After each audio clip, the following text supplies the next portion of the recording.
Pigeonholed. Pigeonhole. Pigeonhole. Pigeonhole. Pigeonhole. Pigeonhole. Pigeonhole. Pigeonhole.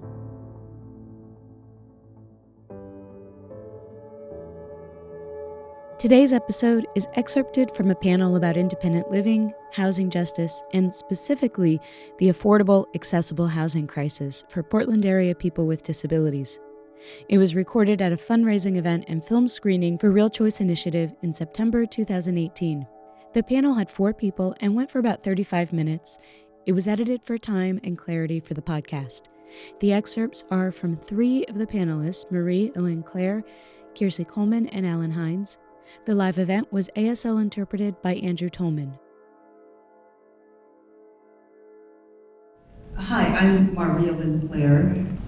I am very much at the center of housing and housing justice for all people, and I've personally experienced housing instability, to say the least. So I'm very happy to be here. So I live in Portland for years. I moved part-time because of the lack of affordable housing in Portland. It's really hard to find somewhere that is both affordable and accessible in the city that I've been placed out multiple times. And that is why I formed the Real Choice Initiative that advocate for more accessible and affordable housing in Portland. Hi everyone, my name is Kiersey Coleman and I am a disability advocate. I'm very passionate about housing because I used to live in an adult foster care home and it was pretty horrible. Now I'm in an independent living situation and it's a little bit better. Yeah, and I just do a lot of intersectional work around housing and intersectional work for people of color. That's why I'm here.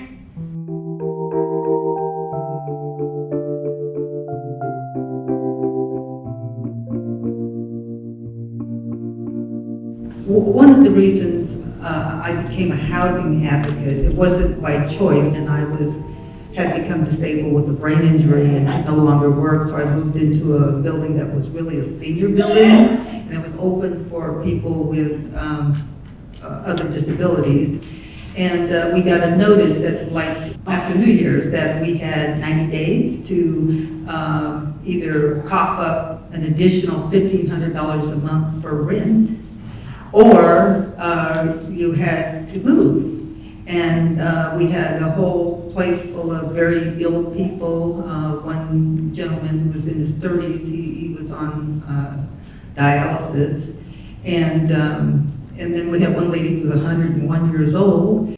The way the HUD rules were written back then is that you could sell it at any time and you didn't have to offer it to the city like they have to do it now. So they were well within their rights to put on a sale and kick y'all out. And so myself and a Hispanic neighbor of mine, we got together. She didn't have great English and my brain wasn't working very well, but we said that's not going to stop us. And so we went over to Northwest Pilot Project and talked to Susan Emmons. At that time, there weren't but 2 basic places you could go, and it was very small. I mean, you're talking 300 square feet, right? So Susan Emmons gave me her housing book, and I went through the entire book and combed every building, called every management company and everybody that was listed, and got an actual count on the housing stock and found out that we had very little. So we called a meeting with the owners, the management company, the manager, and all of 50-some tenants in the building. And we got 90 days to turn into a year and a half. That's when they brought in housing vouchers. They were brand new at the time. And, you know, people didn't know how to fill out all that paperwork, you know, that government paperwork. You know, you need a college degree in government paperwork. And so, and here I am with a brain injury, could barely, figure out, I've got sticky notes everywhere, right? I'm trying to remember what I did 5 minutes ago. And so we got what we call now Home Forward, all of their staff to come down there and actually do the paperwork. What I find is that people at the lowest income, people who are disabled, people who are seniors, get kind of pushed over. They don't expect us to stand up for ourselves. They don't expect us to fight back. I've been to the homeless camps. I've listened to when Pat had the Brain Injury Health Center downtown. And so we have all these injustices where they're charging one group of renters one amount of rent increase and another, et cetera. And fair housing, you have to take landlords to task one by one, like we have a lot of money to, do court stuff, right, and hire lawyers. We are in a very vulnerable class, and renters collectively have not been connected. We don't know how much your rent is and my rent is, and how much was your rent increase? Like lately, I found out I'm getting a 10% rent increase, and my neighbor's getting a 3% rent increase, right? So when I took this to fair housing lately, fair housing saying, no, illegal, right? But this is happening all over town, and seniors and people with disabilities and low-wage earners are just crying. I have interviewed 80-year-old ladies who used to be a homeowner, who retired, the husband died, et cetera, and they moved into an apartment, and now they are about months away from becoming homeless. And the mayor said to us that, he said, this is going to be a city where all income levels could be able to afford housing, and it wasn't just going to be for all rich people. So we have to hold him to that. So that means that we have to unify as a collective, and that we have to have a collective goal, a collective voice, a collective mission, and a collective movement. As long as we have no cause eviction, and that there's no prohibition on rent increases, and that stays on these state books, then we are going to struggle and struggle and struggle, and then get bounced all over the place. So when we talked to the governor last week, we sat down with her with the Community Alliance of Tenants, and even the governor said that she was willing to discuss having people at the lower income levels be put on a rent increase freeze, so that we're not going to ask people at the bottom income levels to try to keep up in a system that they can't possibly keep up with. It's impossible.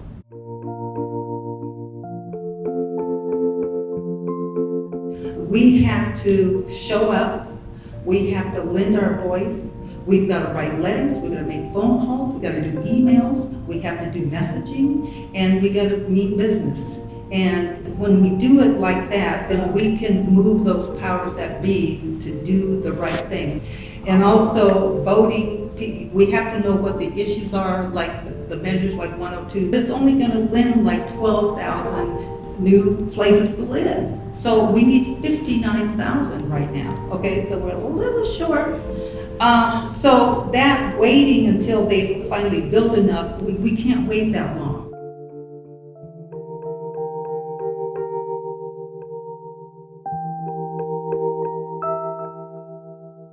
We want to make sure that people with disabilities don't end up in institutions or group homes or nursing homes. We've been there, we won't go back. But what we're seeing is that because there is such a shortage of affordable housing that is accessible, is prompting some state workers to refer people with disabilities to group homes and other institutional settings. So it's basically forcing us in a decisive way to move back into institutional settings.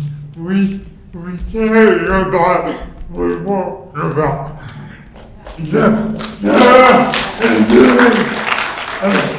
a lot of what we need to do is to recognize that there is a housing crisis and support our organ really.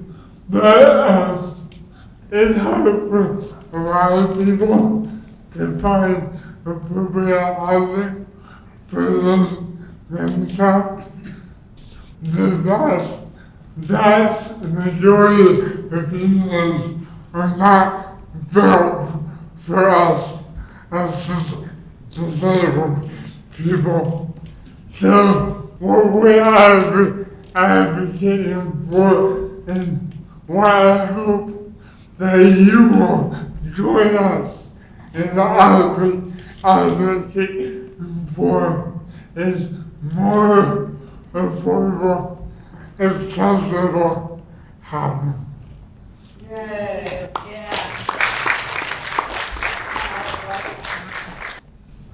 I did a lot of self-advocating to get myself out of the adult foster care home, but I always encourage people currently in my building to make their own decisions about where they want to live.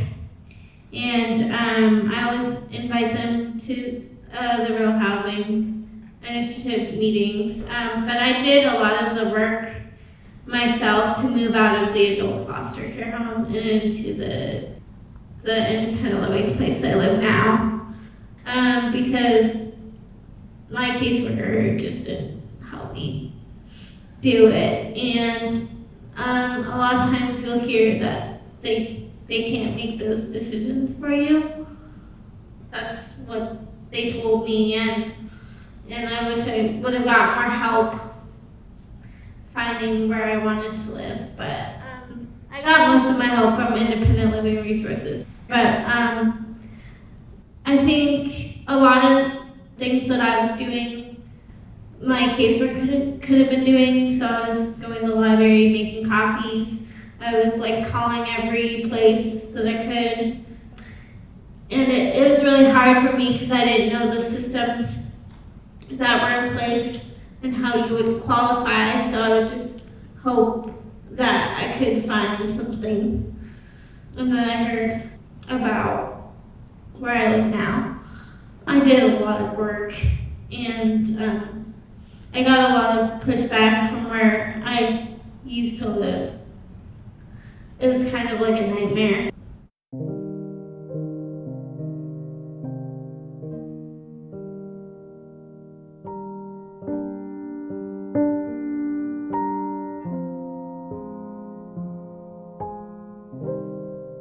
I like to talk about solutions, okay, and possibilities. Are people aware of the Rental Services Commission under the Portland Housing Bureau? They passed their relocation ordinance here lately. The mayor is in charge of the housing issues within the Rental Services Commission. Commissioner Udaly is the one brought to bear the location ordinance where landlords have to pay. If they raise your rent over 10%, then they have to pay you to move if you decide that you can't afford the 10%. Not that, when you're low income, where are you going to move, right? If you can't afford that, what does that mean? That's really for people that make $60,000 a year, et cetera. I'm on the Lentz housing team. I'm on the Metropolitan Alliance for Common Good team. I'm on the CAT, Community Alliance of Tenants. And so what I want to say, one solution is join these organizations. The Portland Tenants United is another organization. By being associated with these organizations, one, you find out what's going on. Two, you have a larger voice.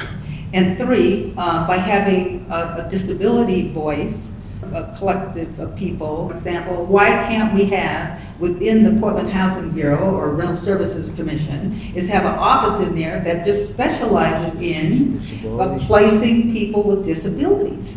Okay, but it's not going to happen unless we bring it up, unless we go down there in front of the city council and testify and demand and come with a list of needs, come with a list of possibilities, suggestions.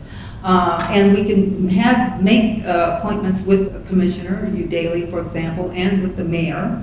They're right now working on a draft for changing the way we do rental applications. They are trying to make changes, make it easier for people, with the credit situation, because by the time you're disabled, your credit is ruined for a lot of us. The other thing, if people have criminal histories, that's a barrier for people to get into housing. But the bottom line is, once we get into housing, even low-income housing, if they keep cranking up the rents, then it ends up not being affordable in a very short order. I think that if you can start thinking about what possibilities could help us, what do we need, and make a list of possibilities, okay? Really make that a point of the group, of your organization, and come together on a regular basis, and then join up, connect, call, write these other organizations, and then that way you get heard, and you have ideas that they didn't come up with. We say that housing is a human right, but how come I've got to qualify for housing, right? Why can't people that are just want to, stand somewhere, who can't afford to pay, rent, they have to be moved all over the city from place to place, and it's actually against the law to fall asleep somewhere. I mean, really. The earth was here before we all got here. It's gonna be here after we leave, okay? So, let's get sensible here. They need grassroots thinking, grassroots ideas, and it's only gonna change when we make the change.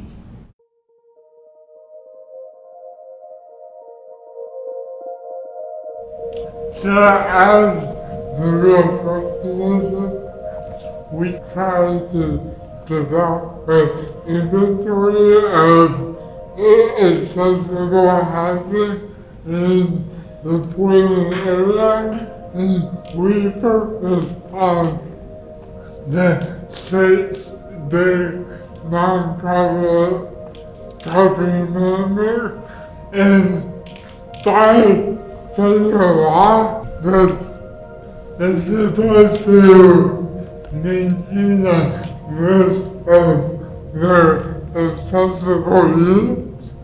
Turns out that only one of the companies is doing that. I want to reiterate this. It's a violation of the federal law that has been in effect since 1973. The city of Portland is in violation of federal law. They know this. That is part of the reason there is a proposal by City Council to make a housing inventory, but the proposal is going to take several years for them to create, and meanwhile we are still being forced out of Portland and each county or further out. We can't tolerate that. We need action now.